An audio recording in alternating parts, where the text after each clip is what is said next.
আমাদের ব্যাটারদের সামনে দাঁড়াতেই পারবে না কলকাতার বোলাররা। আগামীকাল প্লে অফের প্রথম ম্যাচে কলকাতাকে লজ্জাজনকভাবে হারিয়ে আমরাই ফাইনালে যাব। এবার সংবাদ মাধ্যমে এসে কলকাতাকে কঠিন হুমকি দিয়ে একটি বলল সানরাইজার্স হায়দ্রাবাদের অধিনায়ক প্যাট কামিন্স। আগামীকাল প্লে অফের প্রথম ম্যাচে মুখোমুখি হবে এবারের আসরের অন্যতম দুই শক্তিশালী দল, কলকাতা নাইট রাইডার্স এবং সানরাইজার্স হায়দ্রাবাদ। আর এ দলের মধ্যে যে দল জিতবে সে দল ফাইনালে উঠে যাবে। আর তাই তো এমন মহা গুরুত্বপূর্ণ ম্যাচের আগে এই দুই দলের ভক্ত সমর্থকদের মধ্যে উত্তেজনার শেষ নেই।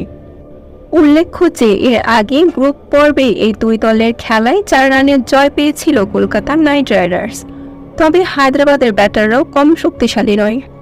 প্রত্যেকটা ম্যাচে বিধ্বংসী ব্যাটিং তাণ্ডব চালিয়ে প্রতিপক্ষ বোলারদেরকে রীতিমতো কচুকাটা করেছে হায়দ্রাবাদের ব্যাটাররা।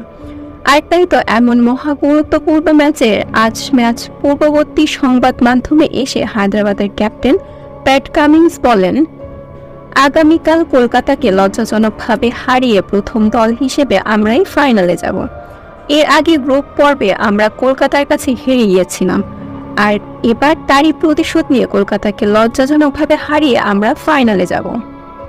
আমাদের ব্যাটাররা যেভাবে ফর্মে রয়েছে এতে করে কলকাতার বোলাররা আমাদের ব্যাটারদের সামনে পাত্তাই পাবে না। কলকাতার বোলারদেরকে রীতিমতো পিটিয়ে তক্তা করবে আমাদের ব্যাটাররা। দর্শক, আপনাদের কি মনে হয় আগামীকাল প্লে অফে প্রথম ম্যাচে কোন দল জিতে ফাইনালে যাবে বলে আপনি মনে করেন? জানিয়ে দিন আপনার গুরুত্বপূর্ণ মতামত আমাদের কমেন্ট বক্সে।